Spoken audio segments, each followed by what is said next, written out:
All right, so picture this. I'm in 8th grade, and I'm getting picked on by some bigger guys whom I thought were friends. And I'm crying, and I'm angry, and I'm plotting my revenge. And in my head, I had this whole plan laid out for how I would actually throw a punch. I know, little 8th grade me was working up the courage to throw a punch. And I was convinced that if I could surprise this bully with a really good one to the nose, then I'd be able to get even. I would set things straight and finally put an end to all of it. No, today isn't about how you should fight your bullies in your life. We ended up last episode in a totally different place, asking ourselves 4 basic questions. But before we get into how bullies and getting even and our topic all connect, let me just say, I'm Jarrod, and I'm glad you hit play on this video. This is Journey at Home, and we're doing our best to inspire you to follow Jesus, to just take a step, to trust Him. And today is no different, because any step we take to trust Jesus and live the way He taught us and to model life for us makes our life better, more fulfilling. So that's why we're talking about my bullies from the 8th grade. We started a conversation last week about mean people, those people who don't just bug you or annoy you. That's a pretty normal thing about people you're around a lot. I'm not talking about people who are physically or sexually abusing you either. That's illegal and deserves a totally different kind of response than what we're talking about here today. I'm just talking about mean people. People who are deceptive and controlling and a little bit manipulative, and they're just generally unkind to you. The kind of people that you don't really want to have to be around, like who give you that knot in your stomach, or when you see a text or email from them, you wish you could just delete it and forget about it.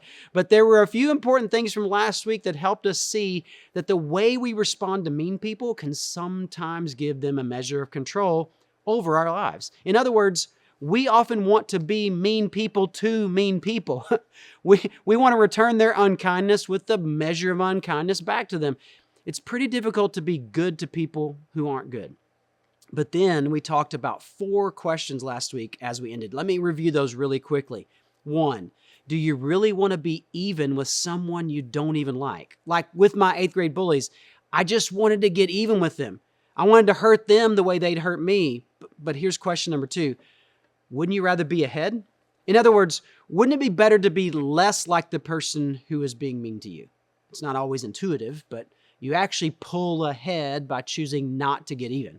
Then the really powerful question, number 3, what story do you want to tell?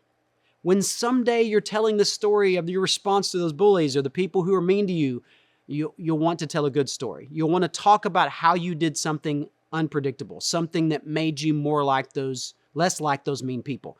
And lastly, and perhaps the hardest question, and the one we're going to break down today, number 4, what would it look like to return good for evil? Not just to refuse to respond with unkindness, but to actually be kind to them. Not just refuse to be bad, but to actually, as Jesus taught us, do good to those who mistreat you. That's why we're looking at the story of Abigail today. Last time we got to the point in the story where Nabal, Abigail's husband, was returning evil for good.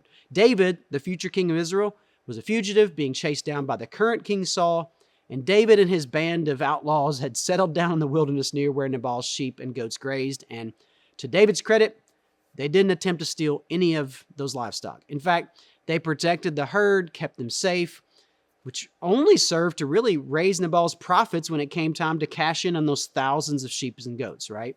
But Nabal was unwilling to share anything or recognize what David and his men had done, and refused David's request for just a little bit of assistance in feeding his men and their families out of the profits that he got from their help. And David, upon hearing that Nabal was basically snubbing him, David is about to return evil with evil. He's getting together 400 of his men, they're grabbing their swords, and he's on his way to annihilate Nabal and his family. So how does Abigail fit into the story? Well, here's what goes down. And here's how Abigail models for us the real way to respond to mean people that changes everything, that gives us a third way. Rather than returning evil for evil or just ignoring the evil and trying to avoid mean people altogether, Abigail does something extraordinary. One of Abigail's servants tells Abigail what Nabal had said to David and how surely Nabal has offended David and returned David's good with evil. And Abigail, knowing how mean her husband is and knowing how powerful David is, she puts together a quick plan without telling her husband anything. She assembles a massive caravan Just think like donkeys carrying food and supplies. She's got bread and wine, figs, anything that would look good to David and his army that's coming. And she rides out behind this caravan to meet David as they come toward Nabal's house. And David, he sees this caravan of food, and then he sees Abigail, and she jumps down from her donkey, bows down at David's feet, and asks for forgiveness on behalf of her husband. And she says, "And now, my Lord, as surely as the Lord your God lives, and as you live, since the Lord has kept you from bloodshed and from avenging yourself with your own hands, may your enemies and all who are intent on harming my Lord be like Nabal." Which is kind of her way of saying, I know you brought your swords here, but you're not going to be using those today, right? I mean, since killing everyone is like being mean, like Nabal is mean, you don't want to be that kind of guy, right? I mean, she completely diffuses the situation. And then she points David towards something even greater. She says, "When the Lord has fulfilled for my Lord every good thing he promised concerning him, and has appointed him ruler over Israel, my Lord will not have on his conscience the staggering burden of needless bloodshed or of having avenged himself." Don't miss this. Abigail is posing the same question as the question we looked at. What story do you want to tell? In a few years, David, when you're king of Israel, do you want to look back and talk about the way you killed off Nabal and his family? Or do you want to tell about your patience and your forgiveness? I mean, she stops him right in his tracks, and he's like, whoa, wait a minute, you're right. I don't want to act like the guy that I don't even like. Thanks to the wisdom of this woman, David starts to see a different way forward. So he turns his army around and he goes home with the gift of food and supplies she has brought him.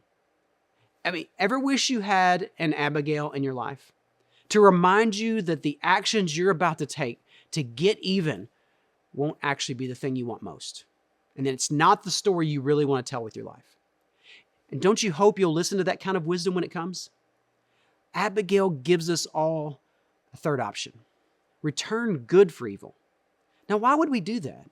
Now, if you're not a Jesus follower at all, you don't have to do this at all. It's an option, but you can choose how you feel like responding. But for those of us following Jesus, we are obligated to choose this third path because of how we've been on the receiving end of that kind of good for evil. While we were still sinners, the enemies of God, Jesus died for us. His death is our redemption, even though we didn't deserve it. He gave us good for our evil, and in return, he simply asked us to offer others what he has offered us.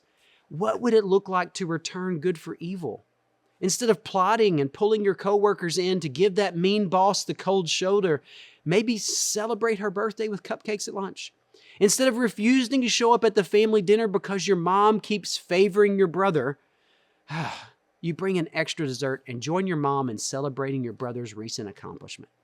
Instead of writing a long social media post about the person who so recklessly ruined your day, calling them out and letting people know how to join you in this moment of cutting them off, you stop and you pray for them instead, asking God to give them what they need to know that he loves them just like he loves you. Let's stop writing predictable stories when we run into mean people.